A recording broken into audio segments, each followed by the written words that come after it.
Ang pinakamagaling, manahimik ka. Huwag kang magsalita. Mag-observe ka lang. At tignan mo yung mga taong nakapaligid sa'yo, i-underestimate ka. At malaking advantage yan sa kompetisyon. They will underestimate you at magugulat sila dahil pag ikaw pala nag-perform, apaalupit mo pala.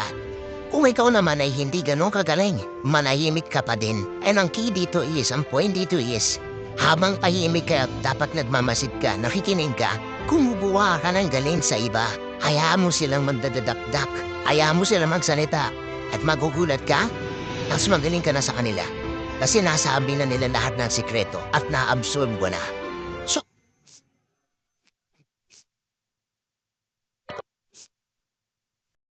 have a good Friday and a gloomy weather. I hope you have a nice weekend, guys. And thank you for everyone who's watching my video. And thank you for all your support. And I hope you had a good time this weekend. And but here in our place we're gonna have a gloomy weather and probably tomorrow it will rain. So thank you for watching. Please like and share and you're free to comment whatever you want to comment whether good, not so bad. Kasi baka tayo paluin ni Uncle. Okay guys, I hope you enjoy. Bye-bye. See you on my next vlog.